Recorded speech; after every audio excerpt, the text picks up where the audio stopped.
All righty then. What a big day, what a big day, what a big day. You know, for people who say that nothing's happening, you got to stop being such a chicken little. Today was one of the biggest days that we have had, we who are interested in the cause, in the pursuit of justice worldwide, have had in quite some time. So don't tell me nothing's happening. Baltimore Mayor Christine Pugh arrested.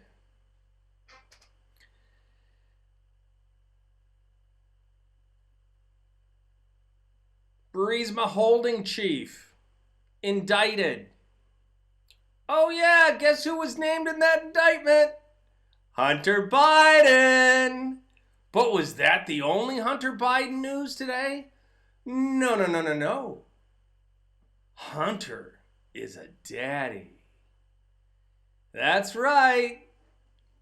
I don't know whether the Bidens should be on Family Feud or Maury Povich show. Or, you know, Dr. Phil or Jerry Springer. Hunter, we've got the DNA test. And Hunter, you're the father.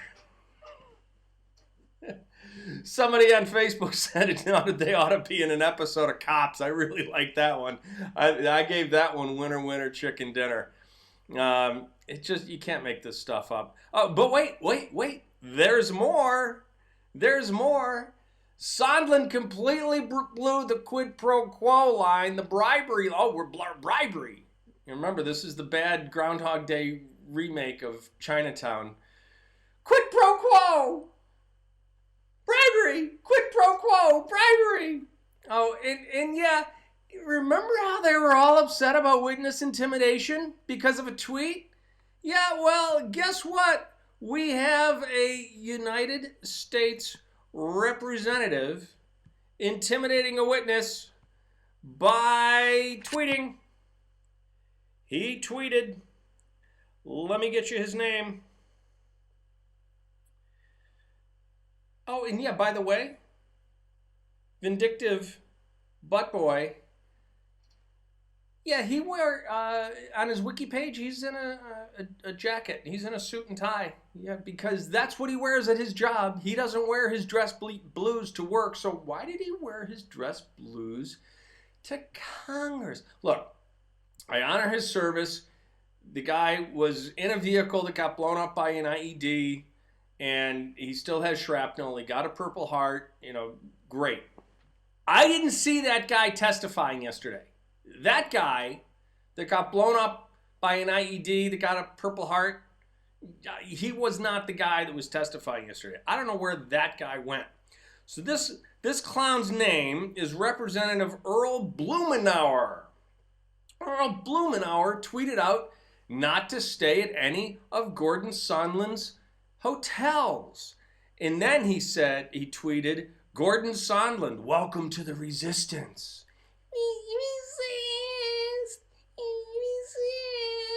You know, these people are the most ineffectual resistance in the history of resistance.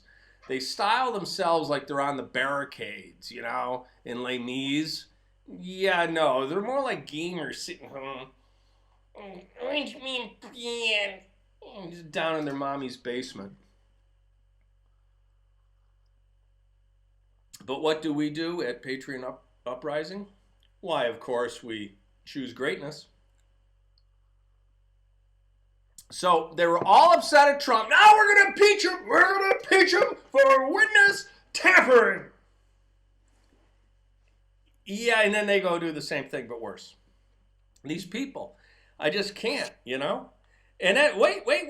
No. There's more out of Ukraine. There's more. Guess what the members of Parliament for the Ukraine did? Ukrainian members of Parliament have demanded the presidents of Ukraine and the United States, Volodymyr Zelensky and Donald Trump, investigate suspicions of the legalization of $7.4 billion by the family of ex-President Viktor. The Parliament of Ukraine is demanding that Zelensky and Trump look into the Burisma corruption, the $8 billion that just, I don't know where it went. Just disappeared. Yeah, well, guess what? In addition to getting $83,000 a month, in addition to money going directly to Joe Biden, yeah, it looks like Hunter got $16 million. Yeah, just a little kicker. Hunter, you're such a good guy. You got a new kid to put through college. Here's an extra 16 million. It just, and yet CNN. I was at McDonald's today, and I was on the phone with Laura. And like, you will not freaking believe what the CNN banner says right now. It says exactly the opposite of what Sondland just testified. So I'm serious. I really need to have a Saturday Night Live comedy show. Because, again, here's my cold opening. If Saturday Night Live had one shred of integrity, this would be their cold opening this week.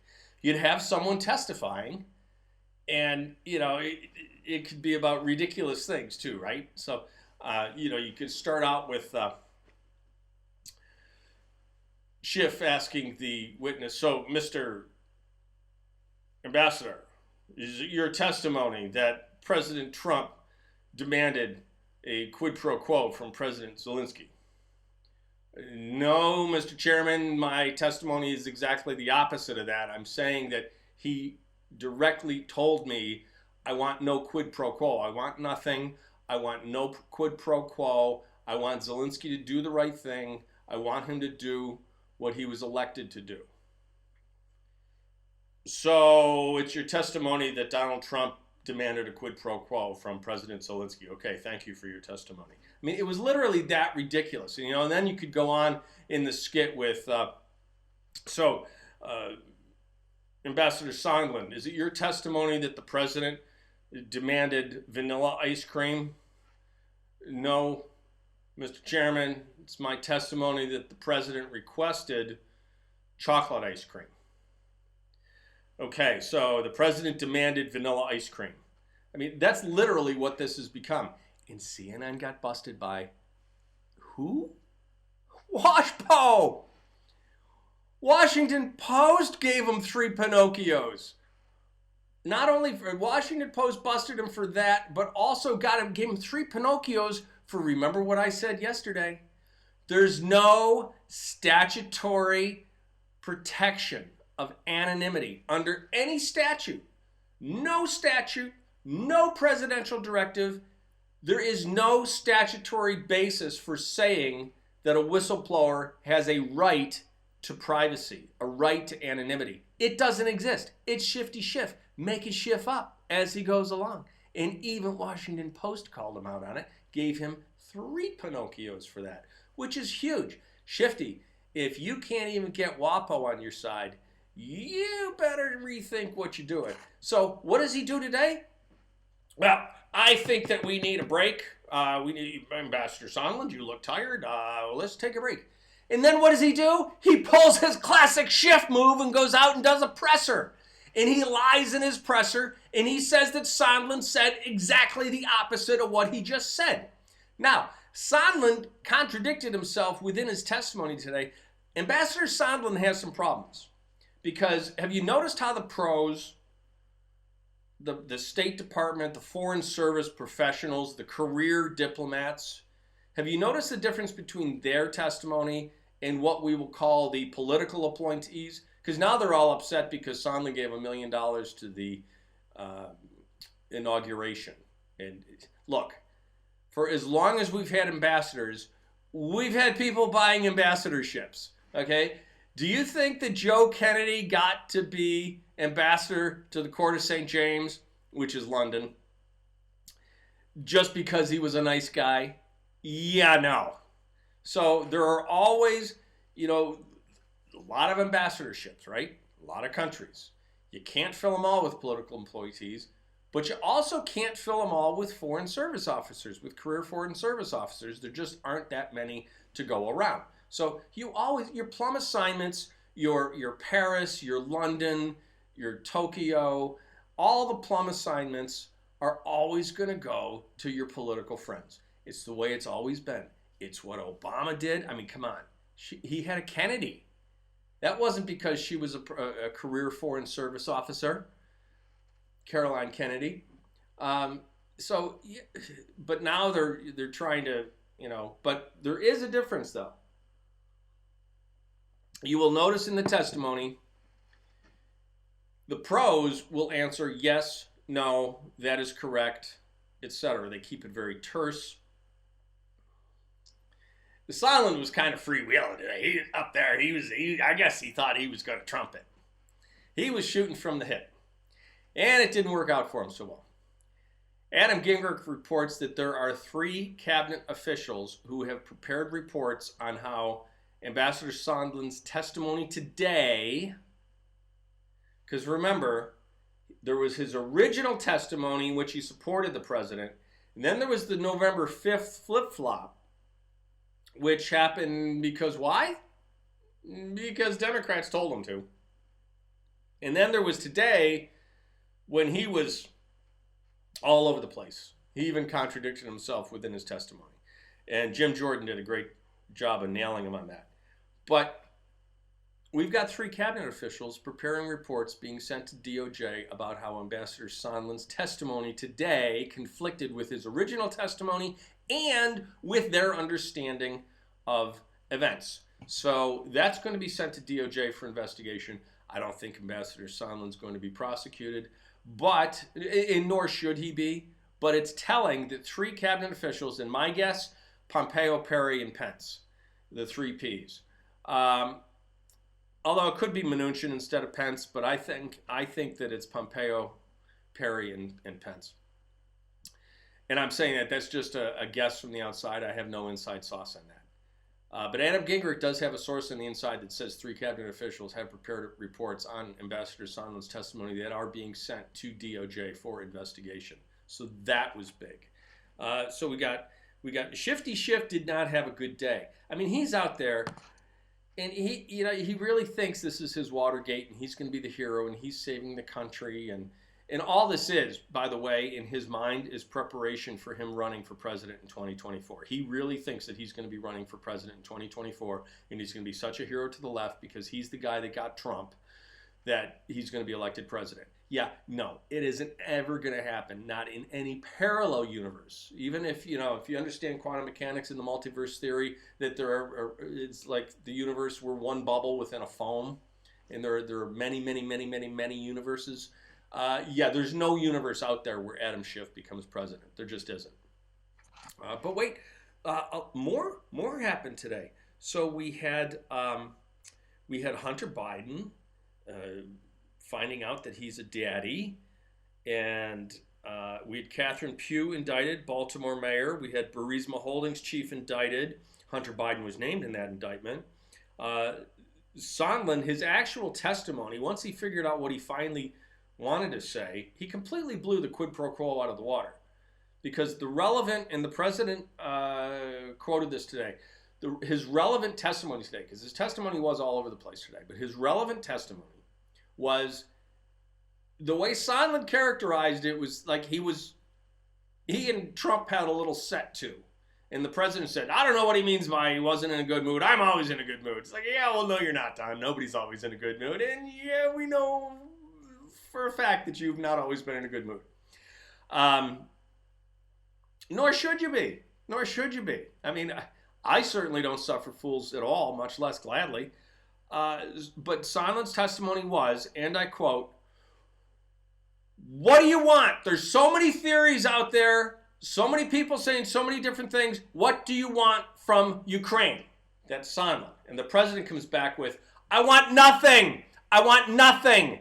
No quid pro quo. I want Zelensky to do the right thing. I want him to do what he was elected to do.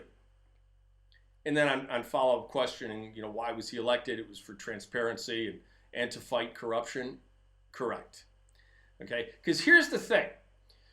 The guy that Joe Biden got kicked out, the guy that, the real quid pro quo, the quid pro Joe,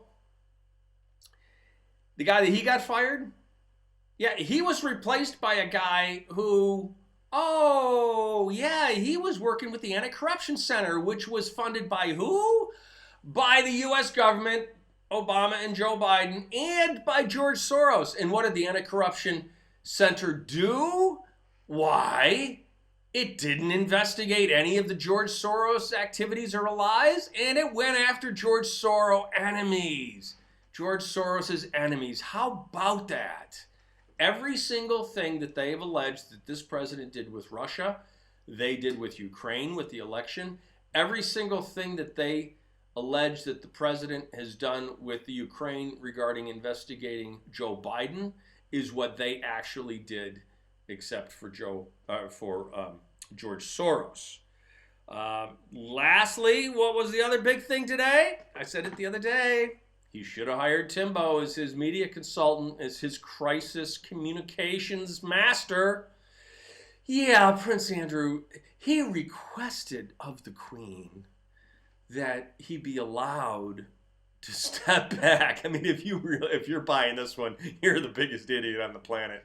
He came out and he said he requested of the Queen for permission to be allowed to step back from his public roles because the charities that he supports were suffering by connection to him. People were pulling out of the charities because of his association of the charities after that disastrous interview that he gave the Beeb over the weekend. And she graciously granted that permission. Oh yeah, that's what happened. Absolutely.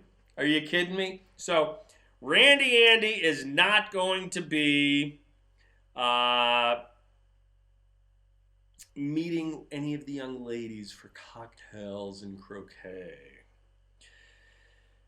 So, it was an unbelievable day. It was Mike Turner that, Representative Mike Turner, it wasn't the Washington Post, Mike Turner is the one that ripped CNN for reporting exactly the opposite of what Ambassador Sondland said.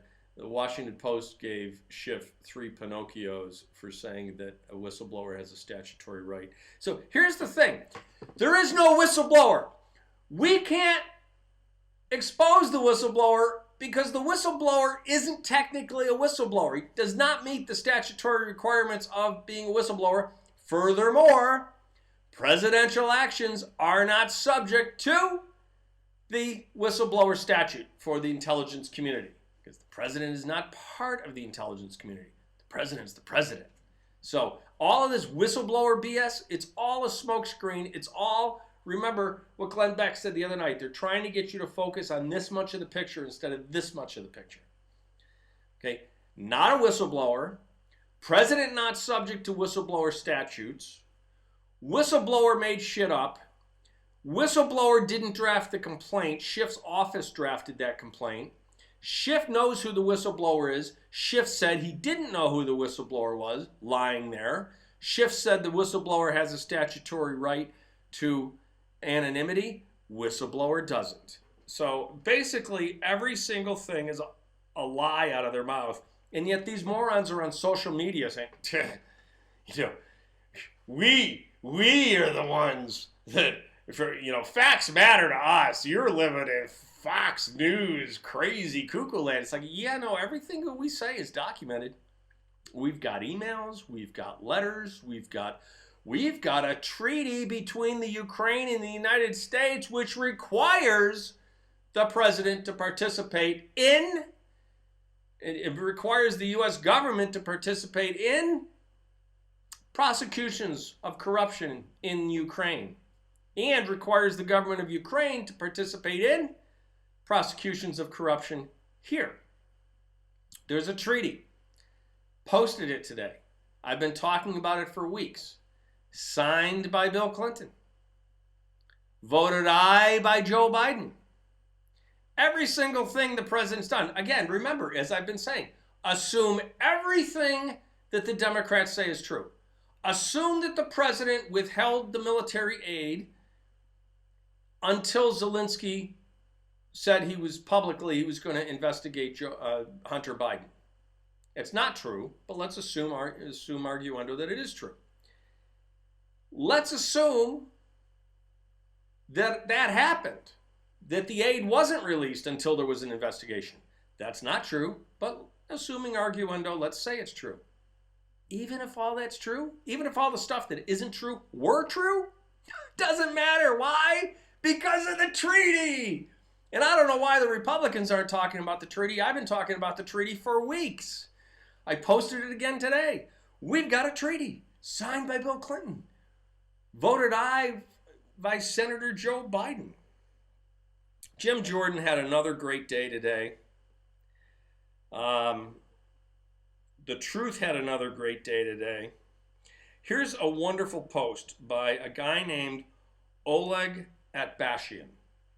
Oleg Atbashian writes, as a former citizen of Ukraine, I followed the news and clearly remember reports from Kyiv in 2016-17 about how Marie Yovanovitch denigrated President Trump and undermined his agenda while in the official capacity of the U.S. ambassador to Ukraine. U.S. Ambassador Marie Yovanovitch lobbied against the newly elected U.S. President Trump on foreign soil, which is treason. Actually, no, it's not. It would be sedition, not treason. There is no state of war between Ukraine and the United States. Prior to that, during the election, she had successfully convinced the Ukrainian government that they should side with Hillary against Trump. We do know this to be true. Marie was going to host a Hillary victory party. Marie must have been one of the people on election night either crying or yelling, no! And yet, just now, I tried to Google, quote, Marie Yovanovitch denigrated and undermined Trump in Ukraine, end quote. The only results were about how Trump denigrated and undermined Marie Yovanovitch. The media has now become 100% Orwellian, and so is Google. I've been telling you this. They think that 1984 was an instruction manual, not a warning. We already have the Chinese social score here. It's with My Life, Facebook facial recognition, Google recognition, facial recognition. Now with all the cameras that they have everywhere, they want to use facial recognition on that. They are literally implementing Big Brother, not right under our noses, right out in public. They are putting in the infrastructure for Big Brother right under our noses. So we got to fight back with this. I'm starting to think the best person to follow up President Trump in 2024 would be Jim Jordan. I like Devin Nunes. You know, I think the world of Ted Cruz. I love his intellect. And Ted's a fighter, but we need an absolute Belgian Malinois. I said that Jordan was best in show. He's got the nose for BS of a bloodhound. He has a terrier-like grasp of facts and law, and the fearlessness and tenacity of a Belgian Malinois. He is best in breed. I love it. And he is kicking ass and taking names. Today was a huge win. You know, this impeachment, but again, it doesn't matter. Because as I said on the Saturday Night Live skit, you know, they'll testify there was no quid pro quo. And Schiff is up there saying, okay, so there was a quid pro quo. Got it. And they're going to draft articles of impeachment. They're going to pass articles of impeachment. There won't be one Republican that votes for impeachment. There will be Democrats that do not vote for impeachment, but they will impeach him by a very narrow partisan margin, and it will go to the Senate. Right now, the race is on between them getting articles of impeachment passed and the FISA dropping. So again, as I ended last night's show, Mr. President, Mr. Attorney General, drop the FISA. Drop it. Drop it already. Let us see it. Get out ahead of them. Get them back on their heels. Remember, the best defense is a good offense. All right, that's all I've got for you tonight. Until next time, God bless you. God bless these United States. Keep fighting the good fight.